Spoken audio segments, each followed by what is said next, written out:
Soal nomor 1, di bawah ini yang bukan termasuk tulang penyusun rangka aksial adalah titik-titik-titik. Adik-adik, sebelum Kak Evan menjawab soal nomor 1, Kak Evan akan menjelaskan apa itu rangka aksial. Rangka aksial adalah rangka yang berupa sumbu tubuh yang berfungsi untuk melindungi organ dan memelihara postur tubuh. Ada beberapa rangka aksial. Yang pertama adalah tulang tengkorak, kemudian tulang belakang, serta tulang rusuk dan tulang dada. Nah, jadi dari penjelasan Kak Evan, pasti sudah tahu kan untuk jawabannya. Yang bukan termasuk rangka aksial itu ada di pilihan B, yaitu selangka. Soal nomor 2, persendian yang ada pada sendi antar tulang belakang dan tulang kemaluan yaitu titik-titik-titik. Nah, adik-adik, sebelum Kak Evan menjawab soal nomor 2, Kak Evan akan menjelaskan dari pilihan A sampai pilihan D. Untuk pilihan A yaitu diartrosis. Diartrosis ini adalah sendi gerak. Nah, contoh dari sendi gerak ini adalah sendi engsel. Kemudian untuk pilihan B yaitu sutur. Sutur adalah jaringan yang kuat dan fleksibel yang menyatukan tulang. Kemudian pilihan C yaitu sindesmosis. Sindesmosis adalah nama lain dari cedera.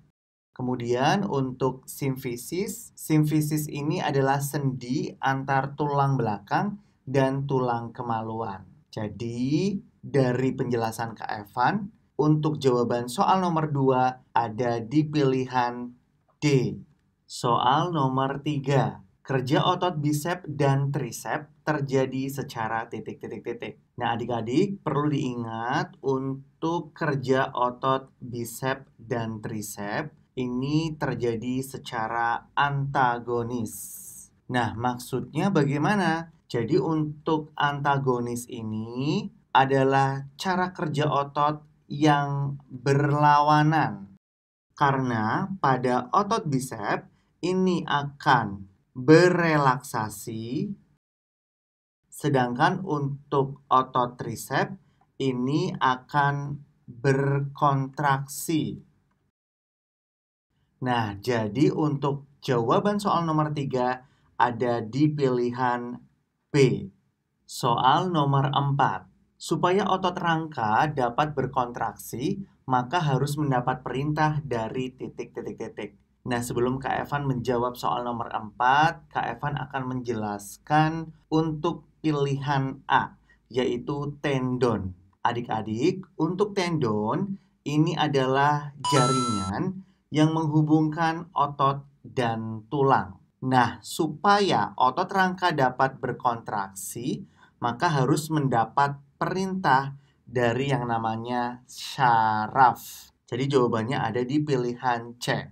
Kemudian soal nomor 5. Perhatikan gambar sel saraf berikut. Pertanyaannya adalah, bagian yang bernomor 1, 2, dan 3 berturut-turut adalah titik-titik-titik. Adik-adik langsung kita lihat untuk gambarnya.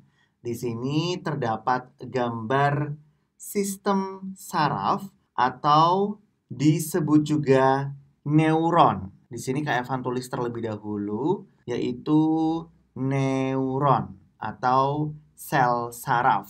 Nah, pada nomor 1 ini adalah bernama dendrit. Kemudian untuk nomor 2, ini adalah bernama nukleus atau inti sel. Kemudian untuk nomor 3, ini bernama badan sel. Nah, untuk gambar yang ini Kak Evan tunjukkan yang berada di dalam gelembung-gelembung seperti sosis, ini bernama akson. Kemudian untuk yang gelembung-gelembung ini bernama selubung. myelin. Jadi dari penjelasan Kak Evan, untuk nomor 1 itu adalah dendrit, nomor 2 itu adalah nukleus atau inti sel, kemudian nomor 3 adalah badan sel. Jawabannya ada di pilihan C. Soal nomor 6, di bawah ini yang bukan hubungan antara fungsi saraf dan organnya yang sesuai, yaitu titik, titik, titik. Nah, adik-adik perlu diingat untuk jawaban soal nomor 6 itu ada di pilihan A, yaitu saraf parasimpatetik mempercepat denyut jantung. Nah, untuk denyut jantung ini yang mempercepat adalah saraf simpatik. Soal nomor 7, bagian otak yang merupakan pusat penglihatan, pendengaran, kecerdasan, gerak, ingatan, dan kesadaran, yaitu titik, titik, titik. Adik-adik perlu diingat untuk bagian otak yang merupakan pusat penglihatan, pendengaran, kecerdasan, gerak, ingatan, dan kesadaran itu adalah otak besar. Ada di pilihan B. Kemudian nomor 8, yang manakah antara berikut adalah ciri gerak refleks? Nah, sebelum Kak Evan menjawab soal ini, Kak Evan akan menjelaskan apa itu gerak refleks. Nah, jadi untuk gerak refleks ini adalah gerakan tubuh yang secara spontan. Artinya, gerakan ini tanpa disadari oleh kamu ketika melakukannya.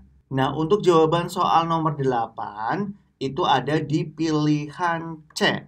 Untuk ciri dari gerak refleks yaitu respon adalah cepat. Kemudian nomor 9, jenis fraktur yang ditunjukkan dengan robeknya kulit akibat tulang patah yang mencuat keluar dinamakan fraktur terbuka.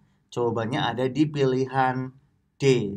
Kemudian nomor 10, kekurangan zat kapur dan vitamin D pada orang dewasa akan mengakibatkan titik, titik, titik. Nah, sebelum Kak Evan menjawab soal nomor 10, Kak Evan akan menjelaskan dari pilihan A sampai pilihan C.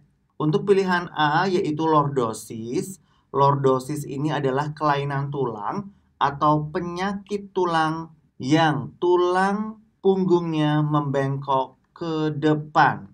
Jadi ketika seseorang yang menderita lordosis itu seperti membusungkan dadanya.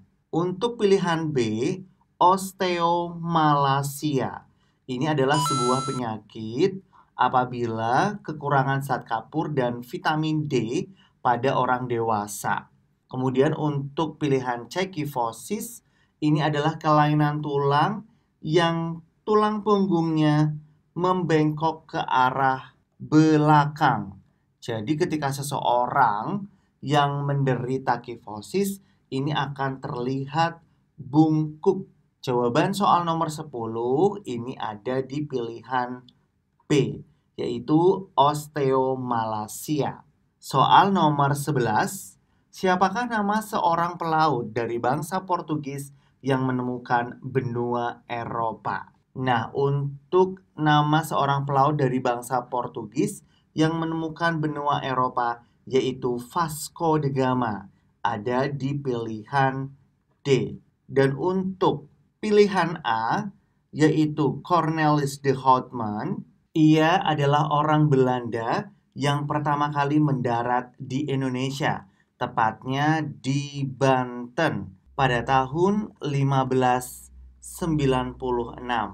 Nomor 12, pelayaran bangsa Spanyol ke dunia timur berhasil sampai di Maluku di bawah pimpinan titik, titik, titik.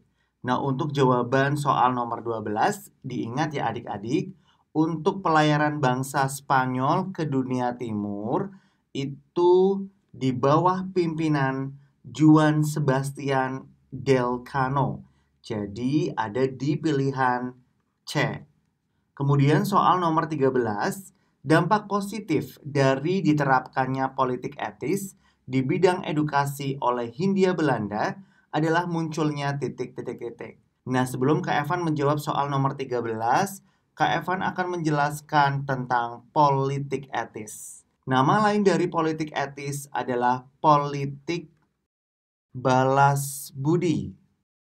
Nah, di dalam politik etis ini berisi ada 3, yaitu yang pertama edukasi, kemudian yang kedua adalah irigasi, kemudian yang ketiga adalah transmigrasi atau perpindahan penduduk. Yang menjadi pertanyaan di sini adalah di bidang edukasi, berarti pendidikan, maka dampak positifnya adalah munculnya golongan terpelajar. Ada di pilihan B. Nomor 14, tujuan VOC terlibat dalam urusan internal kerajaan-kerajaan di Nusantara adalah titik. Nah, adik-adik, VOC ini adalah sebuah kongsi dagang bentukan Belanda. Nah, tujuannya ketika VOC terlibat urusan internal kerajaan-kerajaan di Nusantara itu ada di pilihan C, yaitu memecah belah kekuasaan kerajaan-kerajaan pribumi. Nomor 15, rakyat Maluku mengadakan perlawanan untuk menentang kebijakan Belanda di bawah pimpinan titik. Adik-adik diingat untuk rakyat Maluku mengadakan perlawanan menentang kebijakan Belanda itu di bawah pimpinan Thomas Matulesi.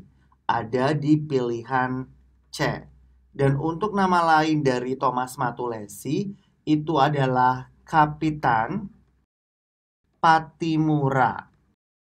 Nah, Kapitan Patimura ini bisa kamu lihat gambarnya pada uang 1000 yang terdahulu. Seperti apa gambarnya?